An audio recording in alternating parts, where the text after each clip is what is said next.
when you look at the curriculum and you look at some of the courses that are our most popular courses and that our alumni tell us are in fact the most important courses to them, they are often the leadership courses. When they're students in their mid-20s, I think it can sometimes feel that they're a bit less practical. I'm studying to be a CEO, but I'm not going to be a CEO probably for quite a while, if ever. And so how can I apply this next year when I need to get a job as an associate or whatever? But when they come back for their reunions, they say, turns out it's all about people. It's all about inspiring people. And being a leader in so many different ways, those are the courses that really stick with me now. Prominent CEOs, leading economists, iconic investors, insights from the experts. The Walker Webcast with Willy Walker. See who's next.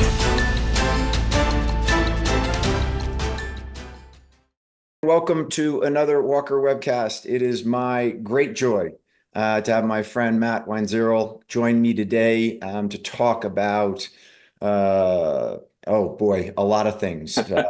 Space, tax policy, running the MBA program at Harvard Business School, and so much more. Matt, let me dive into a quick bio on you, and then we'll dive into our discussion. Matt Weinzierl is Senior Associate Dean and Chair of the MBA program at the Harvard Business School, where he is the Joseph and Jacqueline Elbling Professor of Business Administration in Business, Government, and the International Economy Unit, and a Research Associate at the National Bureau of Economic Research.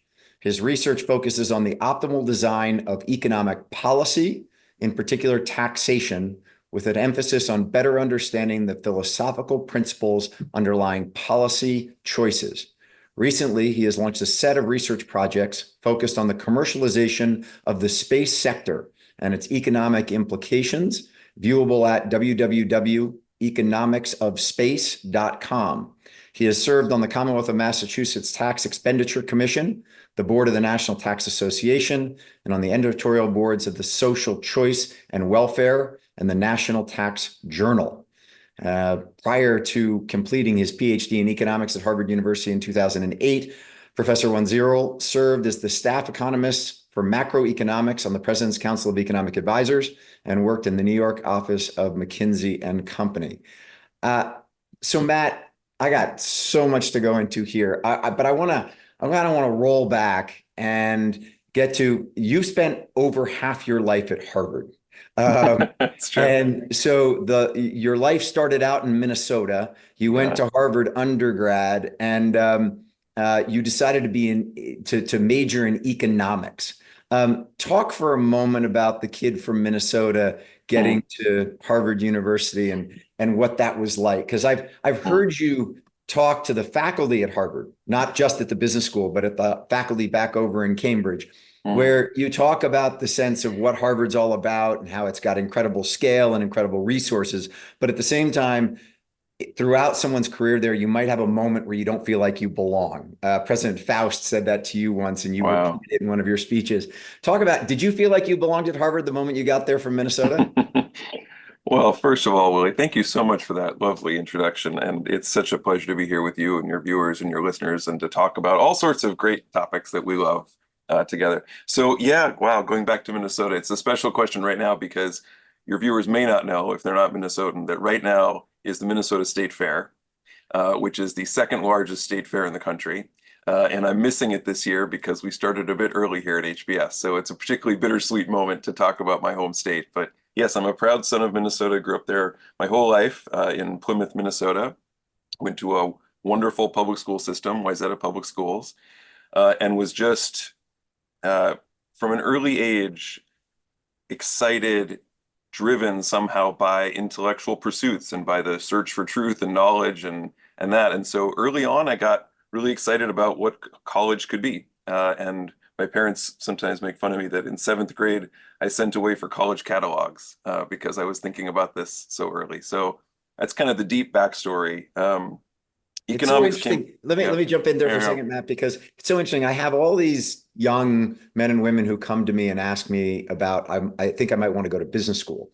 And one of the greatest pieces of advice I ever got as I thought about going to business school was Donald Brown, who was I guess an associate professor. He was a visiting professor at HBS, who kind of counseled me on looking at HBS. He said, get the HBS application and read it, and it will tell you what they're looking for in their students. And of all the advice I got as it relates to applying to business school, reading the HBS app, reading the Wharton app, and understanding what they were looking for in their students was super helpful to how I sort of lived my life and studied my life over those 3 years between undergrad and graduate school. And it's really funny that you wrote away for applications when you were seventh grade to figure out where you wanted to go to college. No, you're so right. And I mean, I'm really glad you tell people that, Willie, and that you got that advice, because we do actually put a lot of thought into what those applications ask for, the signals they send to people, because it is a two-sided matching, right? I mean, obviously these schools are hard to get into, and there's a lot more people who would love to come than we can let in, but also it should be a good match. You should be at this type of school that really fits with your goals. And so I'm glad to hear that. Just going back to the question you asked about, have I ever felt like maybe I didn't belong at Harvard, and the story that you referred to, that was a really important time. And I do tend to share this with my students. So yeah, I came out here for undergrad, majored in economics, was pretty sure I wanted to be an economics professor. But as I was going through undergrad, was advised if there's something else I wanted to try, to give that a shot before grad school. So that's when I went to McKinsey, which you briefly mentioned in the bio, and was an amazing experience, but wanted to come back and sort of feed that need I had to study big questions that were gnawing away at somewhere deep in there. And so I remember at the first meeting of all the graduate students, the first day of grad school, the president of the university, Drew Faust at the time, was up at the big lectern in the big lecture hall, and she said to all of us, there will come a time during grad school when you don't think you belong here, when you don't actually think you can even make it. And you'll be tempted to give up and to drop out, basically. And I just want you to know, when that time comes, that we had this conversation and that we're here to help you push through and to make the most of this opportunity. And I think most of the people sitting in that room don't expect that moment to come. I mean, right, they've been lucky enough to get into the school and they think they're here to push forward. But I remember 2 years in, I had exactly that moment. I was really struggling with a couple of the classes I was in. And I thought, gee, maybe this is not the right path, even though I'd been on it at that point for 6, 7 years. But I remembered that speech. Start a legacy. Start turning dreams into realities. A better world begins with you. Better communities start with us.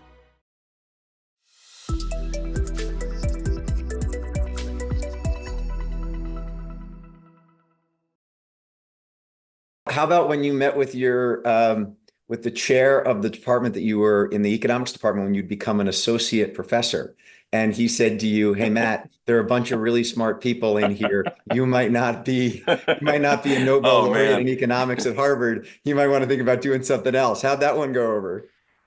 And by the way, Matt, before you answer that, one of the interesting things is, I don't know whether you ever heard, but Jeff Bezos had the exact same conversation with his advisor at Princeton. And in that moment pivoted. I want to say that he was either studying economics or math. And his advisor said to him, Jeff, you're a smart dude, but you're never going to be like the smartest of the smart. And he pivoted, went to D.E. Shaw, and then obviously went and started Amazon. Yep. So maybe that's, maybe if you'd taken that professor and got away from academia, you would have started Amazon. Yeah, look, it is right. It is true. Sometimes, I mean, to your point, it's not as though I haven't run into situations where, in fact, I did need to pivot, right? I mean, sometimes you do need to listen to the messages you're getting. And the story that you tell is a funny version of that. So I joined HBS, I joined in 2008. I was a few years in, and I was speaking to the sort of intellectual leader of our department, who's now passed, but he was an amazing macroeconomist, Julio Rodenberg, and a dear mentor. But he did level with me. He said, look, you've chosen a field within economics with a bunch of the highest IQ people in the field. And that's not you, which was a sobering conversation. But anyways, I tried to find my own niche given those constraints. So talking about that, though, go back to 2018, because I do think that I want to take this from you into HBS and the sort of push-pull on innovating versus standing with a kind of a standard curriculum, if you will. But as I look at 2018 and the two things you wrote about in 2018, one of the papers you wrote was popular acceptance of inequality due to innate brute luck and support for classical benefit-based taxation. That was one paper that was published in 2018. And the other is Space, the Final Economic Frontier. How did you pivot from tax policy and being an economist to focusing on space and the new frontier?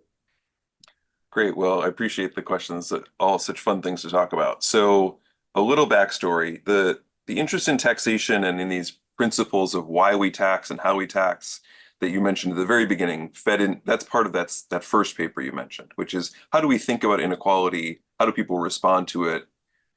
What are the philosophical principles informing policy that responds to it? So we can talk a lot more about that if that's of interest. But as part of all of that, while I've been at HBS, I developed a course for second-year students called The Role of Government in Market Economies, where we talk about all sorts of economic policy, including taxation, and confront these big questions about what are we trying to do with economic policy in society. And as I was teaching that course in the mid-2010s, about 2014, 2015, I wanted to have a case study.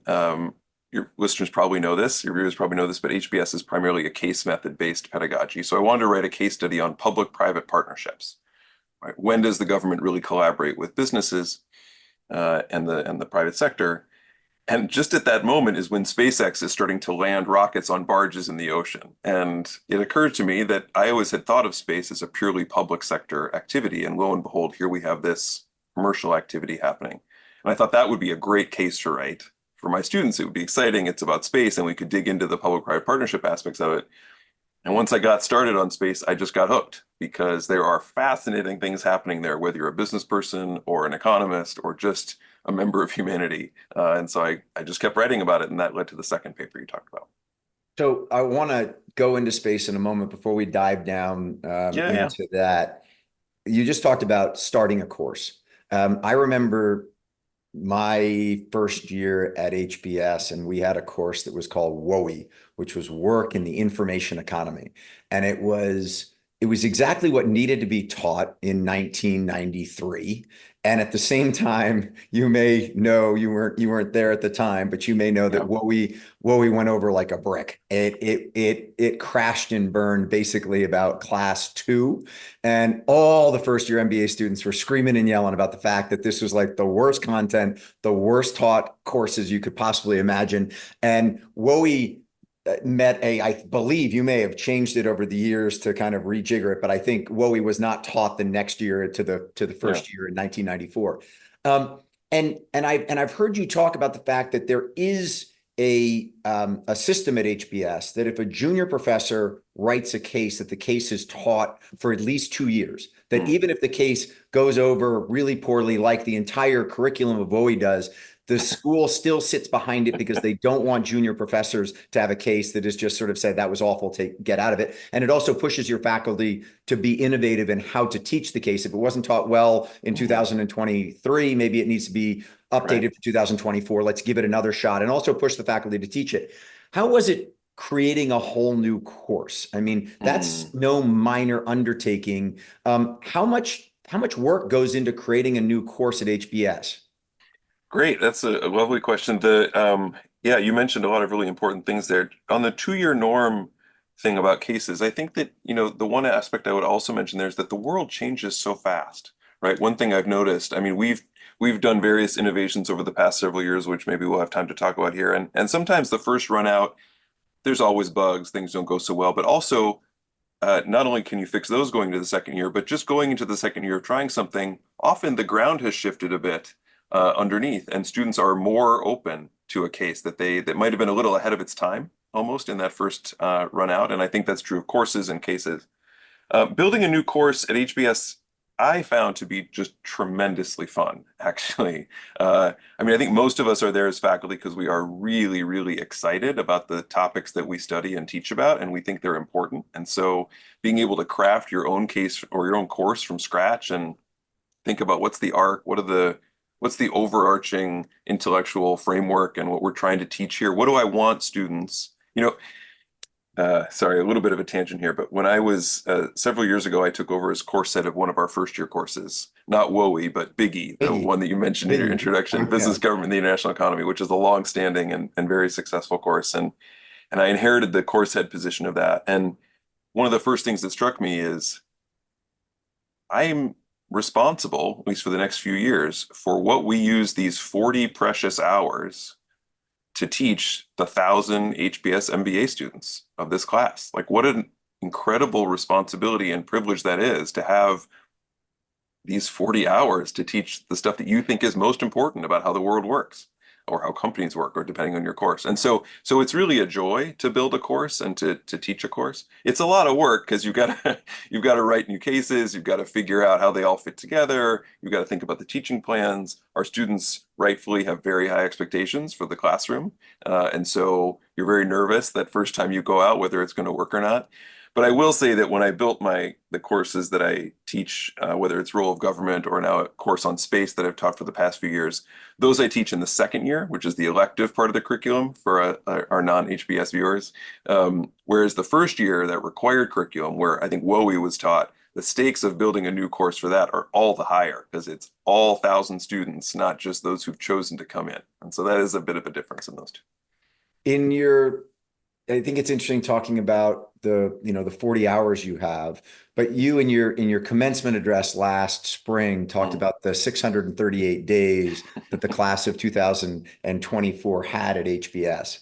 And one of the things that I thought was interesting was if you will, the responsibility you put on the students. In the sense that you hearken back, because I went and listened to what you said to them when they first started HBS in 2022, and you basically sat there in Klarman and said to them, there is a responsibility for having the seat that you sit in. And the next 638 days are going to give you an opportunity. But with that opportunity also comes a responsibility.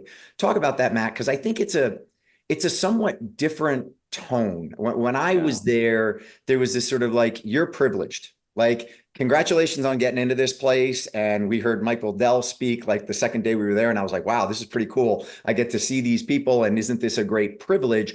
But there wasn't that give take as it relates to having a responsibility to make a difference in the world. Yeah, well, I'm really glad to talk about that, Willie. It's one of the things that we really view as most important. I've been lucky to this is my third year overseeing the MBA program, and the 2 years before that, I oversaw the first year. And my highest priority at some level has been trying to instill that idea in our students. We have a phrase I'll mention in a second, maybe the key phrase that we try to leave our students with. But first, I'll share for a second one thing that we just did. So we just welcomed the students to campus last week for this year. Very exciting, and gave some of the speeches like you were talking about just now. And do you use the same? Did you use the same line with the class of very 26? very similar, right? Because I hope so. Right, because part of it also, I mean, is creating the right expectations, right? So I use many of the same words and phrases as well, even on what we call admitted students weekend. So the students who've gotten in but haven't yet decided whether to come, I want to be very clear, like this is what this place is all about. And if that doesn't match, going back to our earlier conversation, if this doesn't match what you want out of business school, that's okay. Like, there are other business schools, there's other opportunities for you. This is a place where we take these things very seriously. And I'll say more about that in a second. But I wanted to just mention last week when we were welcoming students, Jana Kierstead, who is my partner in all things MBA on the staff side, she was giving her introductory remarks to the students, and she's just wonderful in so many ways. And she said this, I think, quite poignant thing. She said, "We are thrilled you're here. Every single one of you belongs here.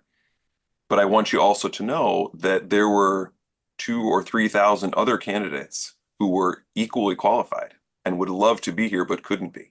And so make the most of this time you have, right? Don't squander any of this opportunity." And I think that's and it kind of makes you sit up straighter, I think, and really, really value the seat that you've got at our school. So anyways, the phrase I was going to mention that we've been really trying to elevate is the idea that the way we turn the potential of these amazing students who come to our school into our mission, which is to educate leaders who make a difference in the world, the way we cross that bridge is through what we call hard work with humility for humanity. It's hopefully a memorable thing. We put it on banners. We talk about it a lot. Our Dean Shrikant Datar talked about it at commencement last year. And sometimes I joke, and maybe your listeners will will recognize that those are not, if you ask a typical person to describe an HBS MBA graduate, those might not be the first words that would pop into their mind. And that's our job to turn around. That's our job to show is not actually true. That the amazing students I know, our alumni that I know, they work hard with humility for humanity, and that's what the school is really all about. I found it interesting. I went to the websites of Wharton and Stanford in doing prep for this, just to see what Yeah. they had out there. And so Wharton has 2 years of growth, a lifetime of learning. Stanford has change starts here. And HBS has we educate leaders who make a difference in the world.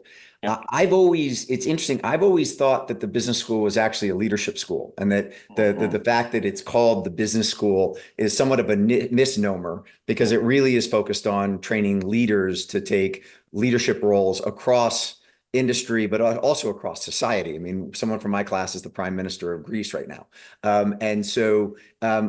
It's interesting that there is such a focus on leadership. Does that impact how you think about the curriculum in the MBA program? Yeah, and it's actually quite an interesting topic for those viewers who are, especially interested in this area of education, because I think there is even some debate within the school about how much to lean into what you described, that this is really a school of leadership and business is an important vehicle, but that it's not really a business school, versus others who feel like, yes, but it's important that we retain, the core education in actually leading businesses, in part because we want to reinforce the idea that business is a force for good in society and that capitalism and markets can in fact create tremendous value and themselves be really important ways to make a difference. And so, I think that's a tension that we balance. But you're absolutely right. When you look at the curriculum and you look at some of the courses that are our most popular courses and that our alumni tell us are in fact the most important courses to them, they are often the leadership courses. When they're students in their mid-20s, I think it can sometimes feel that they're a bit less practical, right? Like, I'm studying to be a CEO, but I'm not going to be a CEO probably for quite a while, if ever. And so how can I apply this next year when I need to get a job as an associate or whatever? I would like more finance or more whatever. But when they come back for their reunions, they say, turns out it's all about people. It's all about inspiring people and being a leader in so many different ways. Those are the courses that really stick with me now. And you're right. That's a big part of the education. It's really funny you say that. I'm just for a second going to dive in on two anecdotes from when I was there. One is I went to Bill Bruns, who was my finance one professor, and we're going through all this kind of highfalutin stuff about accounting. And this was before you had to have passed the accounting entrance exam to show that you sort of knew what T accounts were. I went up to Bill Bruns after my class and I said to him, are we ever going to get to T accounts and like getting into the real brass tacks of accounting? And Bill looks at me and he says, Willie, that's not the pedagogy of the Harvard Business School. In your job, you will hire accountants. You won't be an accountant. And I looked at him at that time, to your point, I was 26 years old. And I was sort of like, first of all, that sounds like the most arrogant thing I've ever heard in my life. But then at the same time, you don't go to HBS to quote unquote learn accounting. You go to HBS to learn how accounting plays into being a leader in whatever field you want to be in. The other one was I took a class called Board of Directors. And I thought Board of Directors was going to be this incredible course about how you set up great governance. And I also thought that the people they were going to bring in were going to be these incredible luminaries in business and that I get the opportunity to meet some of these people. So Jim Robinson, who was the CEO of American Express at the time, comes in and I'm sitting in this class and he's talking about the board of directors at American Express. And I am sitting there listening to him and I said, it might be with great luck 30 years until any of the stuff he's talking about right now has any implications to me and leading something. And I sort of said to myself, I kind of picked the wrong course here because what I'm learning right now, I really am going to have a very long time between now and when I could ever apply it. Lo and behold, I've sat on a bunch of publicly traded boards a lot longer than before Walker & Dunlop became a publicly traded company and actually could pull from it. But it was one of those experiences, Matt, where I sort of said to myself, why am I learning this now at 20, that was 27, my second year, rather than something else that's a little more practical? But it does go back to the pedagogy of the school and what the school is trying to teach. Yeah, that's such a great anecdote. I love that story. Both of those stories, also the reaction to the arrogance. That's awesome. And this is something I've thought a lot about, obviously, I guess, given my position, because look, to be frank, I think it's a challenge to communicate to 20-some-year-olds who, especially those who are really rocketing in their careers, right? That why should they take 2 years to come to a program where they're going to be in classes that it's not immediately obvious that it will accelerate the place they are in their career right now. Like, why does that make sense for them? But actually, I think that there is such deep value there, even in the sorts of classes that you were just talking about. And really for three, I've come down to basically thinking there's three reasons for that. The first is this idea, I'll come back to our dean, because Shrikant, he wrote a book several years ago now on reinventing the MBA. And one of the things he talked about is higher order skills. That one of the reasons you come to an educational institution like ours or others is to develop not just sort of practical skills and knowledge, but these higher order skills of judgment and listening to other people and wrestling with ideas that are unfamiliar to you. And that's really hard to get in the everyday scrum of business, especially with such global diversity and diversity of views as we can bring into our classrooms. And so building those higher order skills, which will pay off throughout your career, I think we all in leadership positions know that. The second is that, like you said, what we try to do is create a curriculum that is relevant in year one, in year 10, in year 20, in year 40. And it's hard to know exactly, especially with the dynamism of the economy, exactly when those different pieces will be relevant, but they're all in there somewhere. You've wrestled with these cases in these different courses somewhere.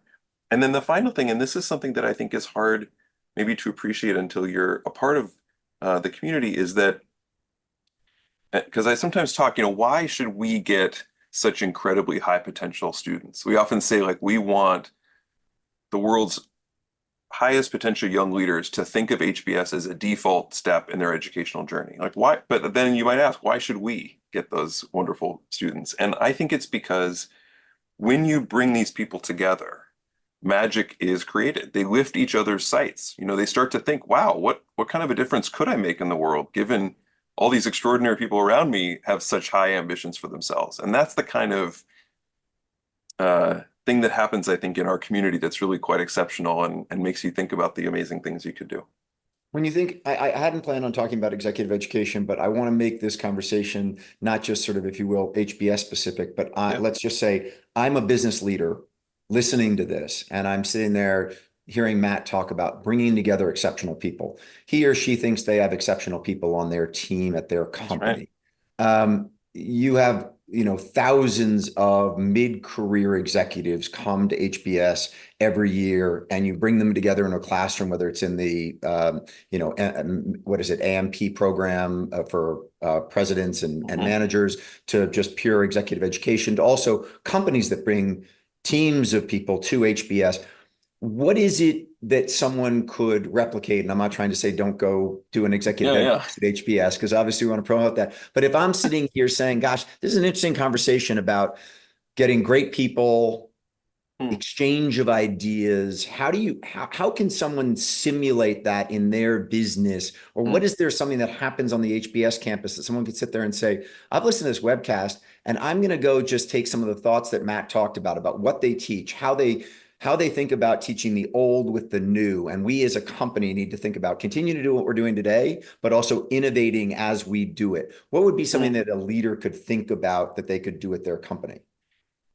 That's a really great question. I mean, I'm glad you brought up exec ed too, because I think, when the school tries to pursue its vision, when you think about what that vision statement is, educating leaders who make a difference in the world, it doesn't just say educating MBA students who make a difference in the world, right? Like a big part of how we have, I think, the impact that HBS has been fortunate to have is through spreading that pedagogy and that learning to tens of thousands of executives who come to campus, even for just a couple of days. My neighbor, by chance, went to a session a few years ago, and she came over afterwards. She said, that was the single most impactful 3 days of my professional life. Like, it was such a wonderful thing for me to hear. Also, our publications, HBR, all the cases, like there's a broad reach of the school in a lot of dimensions. It's one of the privileges of working there.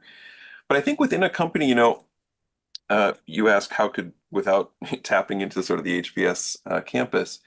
One thing that many of us do as faculty, which I also find really rewarding, is visiting companies, maybe just for a half a day, maybe even just for an hour, depending on what works for them, and engaging the company in conversations around some of these pressing issues. And of course, depending on your firm, you might have different needs, whether it's macroeconomics or leadership or technology and operations, like whatever it is. But bringing in faculty from HBS or from a more local school, if that's easier for you, and giving your employees a chance to take some of that time to step away a bit and really engage each other on some of these bigger questions and how they think about it. It's so, we were joking with our students last week. It is so rare to put your phone down for 80 minutes and just have a great conversation with a group of smart people that's well structured about a big question or two. And that's what we get to do every day, which is an incredible privilege. But you can do that in fits and starts, even within a company, and still really create a culture, I think, of intellectual exchange and problem solving.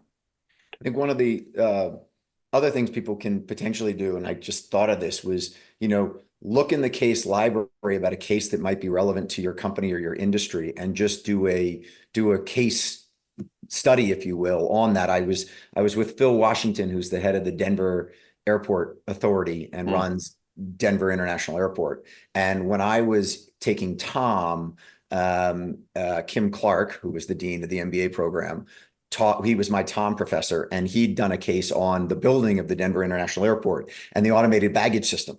And the automated baggage system, which they built between 1993 and 1994, I think it was, failed when they launched the airport in 1995 and had been scrapped for the last 20 years. And they're right now getting the automated baggage system back up and going at Denver International Airport. And I turned to Phil, I said, "You ever read the case on the baggage handling system at DIA?" And he's like, "No." I said, "I'll get you a copy of it so you can sit down with your team and look at how it was actually first imagined and structured, and then now you're bringing it back online. But how does it all fit into the future of Denver International Airport?" He was like, "That would be such a fascinating exercise with my management team to go read that case study." So I got to go pull it out and ship it over to Phil. But I think that would be also a way that companies can sit there and kind of get their teeth into something that's more than just saying, what should we think about today? But let's take a look at an actual case study that's relevant to our industry. That's I love that idea. And, we partner or we are always looking, HBS faculty, for interesting case leads as well. So like the example you just gave, there's countless examples of that where a company or an organization is trying to do something innovative or new, and they're not sure if it's going to work, and they write a case study with a faculty member. It wouldn't have to be an HBS faculty member, obviously. It could just be internal, but using that as an opportunity to yourself engage with your decision making and how it's going, and then being able to reflect back on that. I think that's an awesome idea. I like that a lot. Yeah. So as we're talking about that, actually, the first case we did in that class, which you talked about in your commencement address in May, so I know that you're still teaching it, is National Cranberry. National Cranberry, one of the classics. So one thing that I realized, I wanted to find out when National Cranberry was written. You know when National Cranberry was written? I don't know. I probably should. 50 years ago this month. There you go. Its birthday is right now. It was published in August of 1974. And it's incredible to me that a case, and there are many of them, has been in the core curriculum of HBS for 50 years. And I think it's so interesting, Matt, that you're constantly looking to innovate. And I want to go to space in a moment. But then at the same time, in the core curriculum in operations management, there is this one case which I, to this day, have ingrained, to your point, in my head as it relates to how mind spinning it was for me to read that case for the first time and understand what process flow was and what bottlenecks were, and all related to National Cranberry. And when I heard your speech that you're still teaching it 50 years later, it's really quite something. Oh, you're so right. I mean, like any organization that's had success in delivering value to its customers and to its constituents more broadly, there are parts of HBS that I don't think will ever change. I mean, it's been over a century now that we have had this first year curriculum that everyone goes through that establishes the foundations of business, of leadership, of the context in which firms operate. And we think of that, we call it the RC, the required curriculum, as really the heart of the MBA program, and what unites our alumni across generations, and what really prepares them in general with that foundation that they need to be these leaders. And I don't see that changing. And that includes cases like Cranberry, because they teach something that is evergreen. And just connecting a couple of our conversations, when I created my course in the elective curriculum, one of the things I did was I went back into the library of cases and tried to find a couple of those lost gems, sort of, that hadn't been taught for a few years, but that I knew would teach something really powerful. And there was an old case written in the late 80s about the Soviet Union and its struggles for growth and how it was, about to collapse. They didn't know it at the time, but they could kind of foresee it. And it hadn't been taught for a number of years, and now it's the first case I teach in that course and has been for a decade, because it's just such a powerful case study. Yeah. So let's talk about innovating and going to the future, Yeah. because I heard you on one of your interviews as it relates to your space curriculum, and you were thinking about trying to change building leaders to make a difference in the world, to making a difference in the universe or the That's right. galaxy, which I thought was so great. I'm not sure HBS is ready to make the change to that, Matt, but good luck on trying to get Shrikant to accept that you're going to go to making leaders for the galaxy. But talk about that in the sense that you wrote an HBR article that said every corporation ought to have a space strategy. And to be honest with you, when I heard that, Walker & Dunlop is no Amazon, but at the same time, we're a pretty good sized publicly traded company. And my board has never talked about our space strategy. We've never talked about how are we going to finance multifamily in outer space. And then as I sat there and listened to you talk about the downstream impacts, and on one of the webcasts I listened to you, the interviewer had gone and pulled up the various components of the S&P 500 and kind of pushed you on how would e-commerce or how would this industry implement a space strategy. How it has to have caught a lot of attention since you started teaching this course. Talk about, first of all, what kind of students are you getting in that class? Are they former people who worked at Lockheed Martin and have come to HBS for their MBA? Are they astrophysicists from MIT who are cross-registering? Or are they just some, finance dude like me who says that sounds pretty interesting? Yeah. Well, so we first launched the course. This will be our 4th year. And the first year it was very experimental. We got maybe 25 students. And I think they were mostly just curious. We had a couple of space people, but there weren't that many space people in the program, actually, people who'd worked in space or whatever. The next year we got 60 students, a much broader sample. And then now we're over capacity. So I think I could put 200 people in that room. And so therefore they kind of come from every group you just talked about. And part of that is because HBS turns out, once you start looking, actually has quite a heritage in the space sector. We have alumni in lots of positions of authority within space and have done amazing things in the sector. And so there was this potential to make HBS a real hub of the study of the business of space. And now we really are attracting, I think, a lot of students from not just the Lockheeds of the world, but SpaceX and Blue Origin and some of the really exciting startups in space as well. And so we have a cohort of maybe 15 to 20 people who've been involved in aerospace before they ever came to HBS, and I'm lucky to get most of them in my course. A lot of them are also in our joint engineering MBA program with the School of Engineering, the MS MBA program that we have. But then there are some cross-registrants. We love bringing in the MIT Aero Astro people because they are brilliant and they bring that technical side. Some people from the Kennedy School of Government, right? Because space is inherently also political and geopolitical, and so bringing that lens in.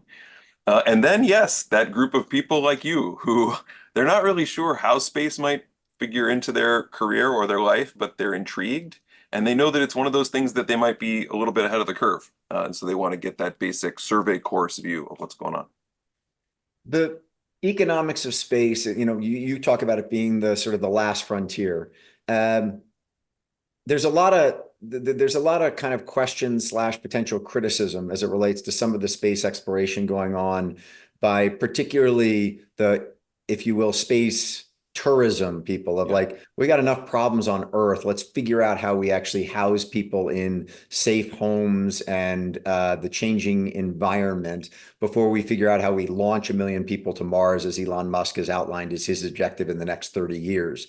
Yeah. How do you deal with that sort of shouldn't we be putting time and effort into what we have right in front of us? There was an article this morning, Matt, in the Wall Street Journal about the second fastest growing community in the United States is this small town in Texas, which has no water and has like average temperature of like 112 degrees. And it talks through just like what it's like to live there. But people are finding, they talked about one couple who'd moved from New Hampshire, and they're like, the space we get here and the economics here and the freedom of choice and all that kind of stuff. It's almost like what you talked about in one of your podcasts of, we're going to create these communities up in space where people can go. And if you want to live in a totally socialist community, you can go up there, whatever. I think they're actually doing it in Texas, where people can actually go and live the way they want to live. The issue with it is that it's in like the most inhospitable environment, which is the same as space. And so why not, instead of Bezos and Musk spending billions and billions of dollars to figure out how we do it in outer space, figure out how you do it in this small town in Texas?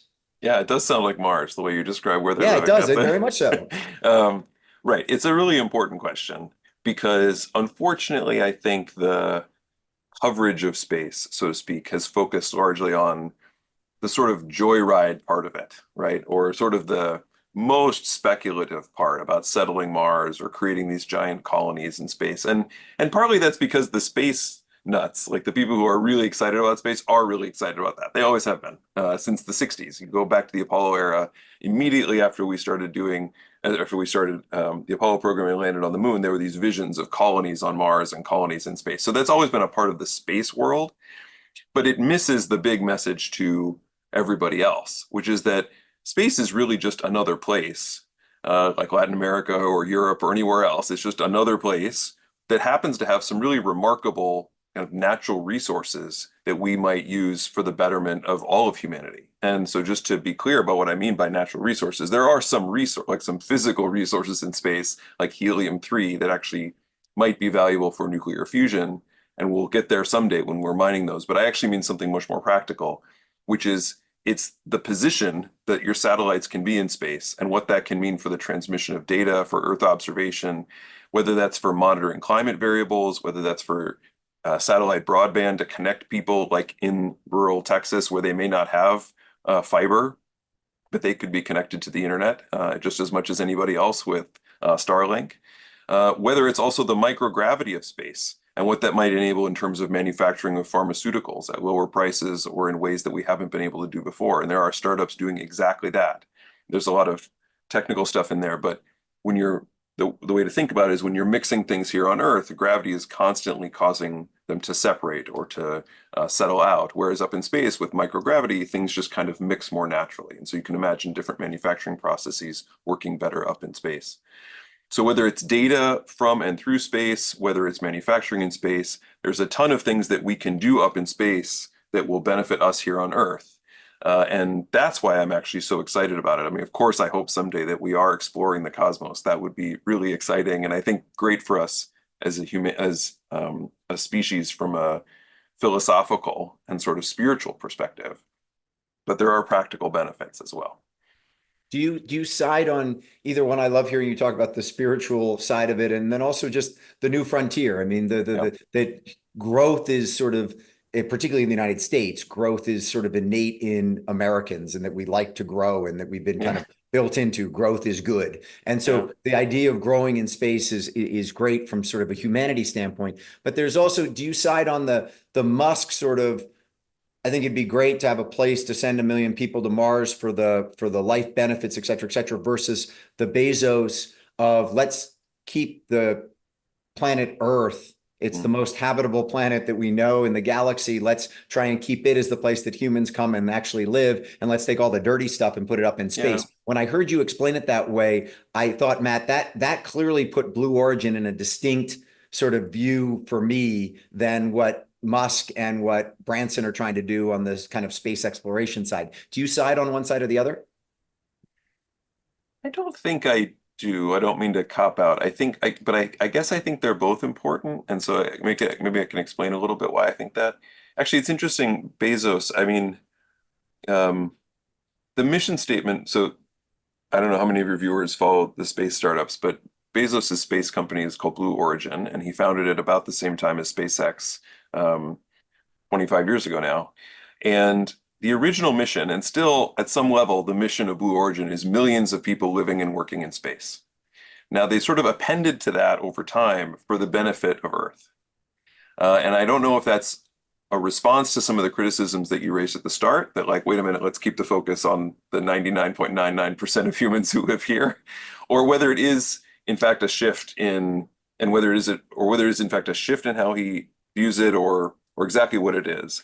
But I think that in deep down, Bezos has, and the people at Blue Origin have always also been fired by this idea that it's not just about what we can do for Earth. It is also about the very long run, about this frontier, this infinite frontier that we can go explore and make anew. And I think it's important to actually have both of those visions, because part of what brings talent and capital and energy to the space sector are those more grandiose ideas. That's part of why the two probably wealthiest people on the planet are willing to pour billions and billions of their own money into a sector that I think does have benefits for everybody on the planet. And so I wouldn't want to lose the passionate part just in exchange for just the practical part. How big is the space industry today? It's a great question, and there's some debate about it. So if you read industry reports, it's $400-500 billion of revenue a year. Of course, drawing lines for where the space sector ends is the whole ballgame there when you're thinking about that number. And so depending on how many of those downstream applications you include, the number can get bigger and bigger and bigger, right? So just to speak to the ways that, you were saying like every business should be a space business, Uber uses satellites like crazy. So is Uber a space business? Maybe not, right? So those are the sorts of questions you have to decide. There is actually official government data on the size of the space economy. There's a branch within the Bureau of Economic Research, or the Bureau of Economic Analysis in Commerce, that Tina Highfill has been running for the past several years, trying to put together official data on the size of the space economy. And it's much smaller. So they draw the boundaries much more tightly, and it's more like $120-130 billion a year. And what about the law of space? You mentioned one of the webcasts I listened to, the Moon Accord, which the problem with the Moon Accord was every country in the world that hadn't gone to the moon signed it, and the ones who had didn't sign it. Right. But I want to go mine an asteroid. The US has said that if I spend the time and energy to go do it, I actually own it. But that hasn't been accepted as international law. Where does it stand if someone's putting millions of dollars or even billions of dollars into going and trying to either create a hotel in space or mine an asteroid in space, and what the property rights are? That's a great question. And I should just say, I mean, these are all such awesome questions. And this is why I think it's so great to have one person in each company thinking about these things, right? So just making sure that they've, it doesn't have to be their whole job, just a little bit of their job, because you never know as you dig into it where you'll find an idea. In fact, let me just, a total tangent, but I was just reading a case, getting back to reading interesting case studies. I was just reading a case study about Walmart. And back in 1984, many of your viewers may know this, Walmart used satellites to create a proprietary private inventory management system that their suppliers had free access to, so that they could speed up their resupply of stores. Right, 1984. I mean, that was amazing, right? Amazing foresight. So maybe every company can. Just one other thing on that, Matt, which just shocked me. Walmart hit an all-time high last week, and I was listening to CNBC, and they made this stat, which I just couldn't believe. Walmart's market cap got to $600 billion, which is an all-time high, and the Walton family still owns 48% of the stock outstanding. 48%. I was just like, I was stunned that a company that's been, I mean, it's basically still a family-owned company all these years later, with professional management obviously running it incredibly well. But the idea that the family has held on to 48% of the stock of that company, I was just amazed. But anyway, I'm sorry to jump. No, that would be a fascinating case study in its own right. How is that 48% come about? That's really interesting, or held out. Okay, right. So back, where were we? Property rights. Right. So in very brief, and I don't mean to do a book plug here, but I will. I don't think you even know about this necessarily, Willy, but we're coming out with a book in February. Pre-order it now on Amazon, called Space to Grow, where we talk about all these things. So property rights in space, the governing treaty in space is the 1967 Outer Space Treaty. That's the big international law. on space, and it actually forbids any claim of ownership or sovereignty in space. So I cannot claim that I own an asteroid or any territory on the moon. And in fact, one little fun fact, when the US planted its flag on the moon, it was explicitly not like claiming any sovereignty or US territory like planting flags used to. It was in fact much more of a, supposed to be a gesture of kind of global unity in reaching the moon. Anyways, there was a moon treaty that, as you said, some countries tried to pass, which would even limit further economic activity in space, and that didn't make it through.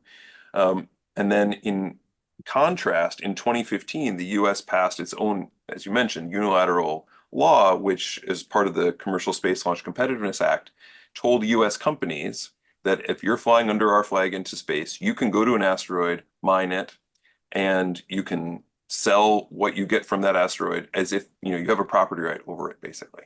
Now, you can't claim sovereignty over the asteroid, but you can mine the resources. So there's a little bit of fuzziness there. And some countries were very unhappy with that, but other countries have followed suit. And so we'll see. There are a couple of exciting developments in asteroid mining, some startups that are raising pretty serious money to go get some of these resources. And once they start doing it, we'll see exactly how those laws play out. So you talk about, every company ought to have someone thinking about these issues, at least to kind of think them through and make sure that they're not falling behind the curve. The final place I want to dive into is a little bit on AI, because when we were at the Dean's Advisory Council meeting back in May, your team did a fantastic presentation on how HBS is teaching AI. And I'd love for you to share a little bit as it relates to how does HBS think about teaching AI? And then what would you say to listeners as it relates to, you've got people who are the, open AIs and the Microsofts of this world, a couple of them who are in that room, who are spending massive amounts of money to be a leading edge of the development of artificial intelligence. Then there are the people like Jamie Dimon, who was in the room, who may not be developing AI, but are going to be a big bespoke user of AI to make JP Morgan that much more relevant. And then you have people like me in there who don't have the resources to either innovate on AI or make it bespoke to Walker and Dunlop, but need to be a user of AI. And that I need to kind of wait for Microsoft to come out with a tool that I can then pull down to impact the way Walker and Dunlop runs its business on a day-to-day basis. How are you teaching AI, and what would you say to the people listening as it relates to either getting freaked out that they're not on the bleeding edge of AI, or wait because it's going to come to a theater near you? Yeah, that's great. And I just want to be clear, I'm also not an AI expert. So I don't want to overstate how much wisdom I can share, but I can tell you how we think about it at HBS. The first thing 2 years ago, when I think all of us started really thinking about this carefully, the first thing we did was try to define the principles that would guide the decisions we made about this. And we basically came up with, there's a number, but there's a couple that I think really rose to the top. One is that we really believe HBS students should be leaders in the adept and responsible use of this technology, right? So, they're not going to be using it at HBS in the same way that they will use it out in their careers, right? Because they're in an educational environment.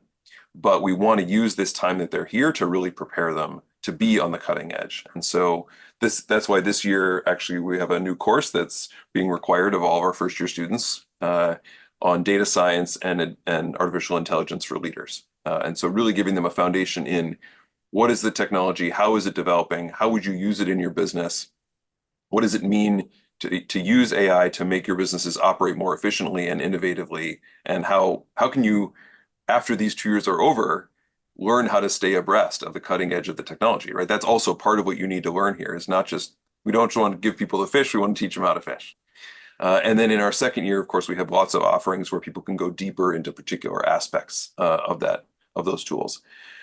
The second thing that I would mention is that, we've provided GPT-4 to all of our first year students last year, and we're trying to build on that progress this year, right? So that it just becomes part of the way that our students think about interacting with the material, even in their curriculum, not just in that course, but in all of our courses.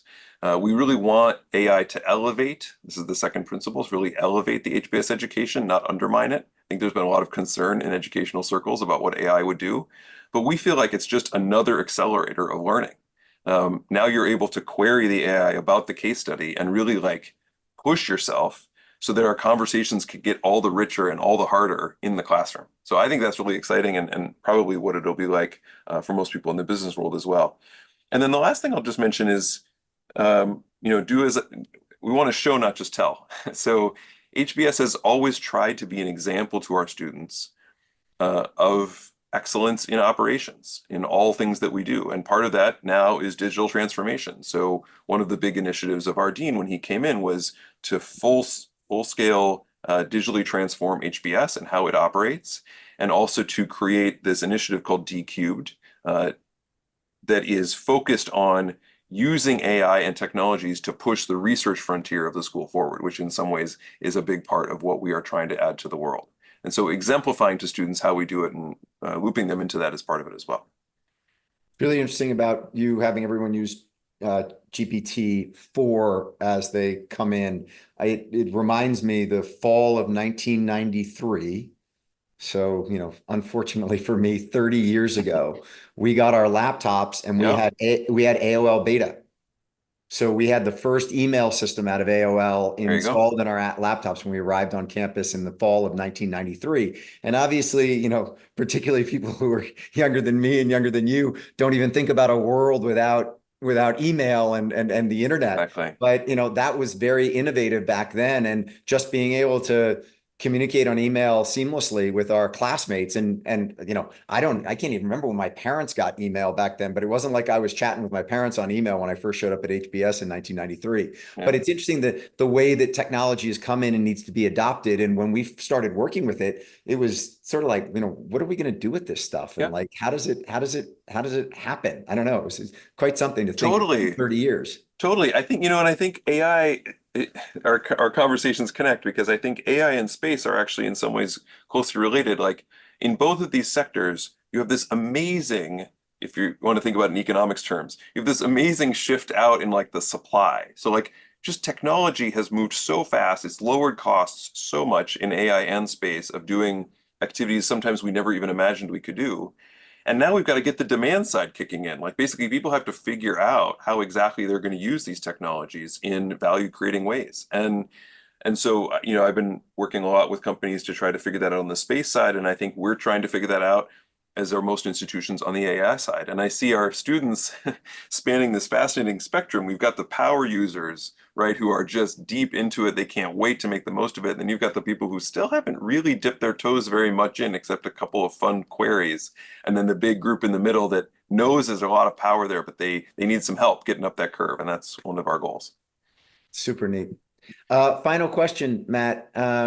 I know you're an Olaf Stapleton fan and read a lot of his sci-fi novels. Are you reading sci-fi right now? Are you reading something about tax policy? Or are you reading a novel and thinking about your next biggie course? So I'm not I'm reading a great space classic. It's called The Heavens and the Earth, which is one of the it's a Pulitzer Prize winning books about space history by McDougall. It's a tome, so I'm not sure I would necessarily recommend it to your average listener as something to pick up. But I will mention the sci-fi thing that's newest on my agenda. I was listening to actually a politician being interviewed after the convention, and she was saying that when she was a little girl, her parents with her watched the Star Trek Voyager series, which had the first female captain of a Star Trek ship. And that they did that intentionally with her so that she would be, get that leadership example. And so I thought, well, I have a daughter. I love Star Trek. We should do that too. And so I started watching Voyager very recently again, trying to pick out those best first episodes that I can show my daughter soon. Great. I so appreciate you taking the time. It's fantastic what you're doing back in Boston. Great having you here and great hearing all the innovation as well as holding on to the old. As I think about this conversation, Matt, for me, to innovate in my industry, we've always tried to innovate. And as I hear you talking about a space program or about AI, it's these big issues that we obviously need to be talking around on the boardroom. And at the same time, there's so much of let's just focus on the market opportunity in front of us and execute on it every single day. And it's that push pull between the innovation side and sticking to what is your knitting and what you're excellent at and continue to doing that. And it feels like that's exactly what HBS does, is it keeps that first year core curriculum of things that all of us need to learn. And yet at the same time, second year, you better be opening your mind and thinking about where this world is changing so rapidly to be able to be an effective leader. And it's just fun to hear you talk about those two sides of the equation, if you will. Thanks, Willie. I really appreciate all the great questions in the conversation, and that's exactly what we're trying to do at HBS. So I hope that all of your listeners will find a way to get involved with us and to learn along with us. Thanks, Matt. Have a great day. Thanks, everyone, for joining us. Thanks See a ya. lot. Bye. Bye-bye.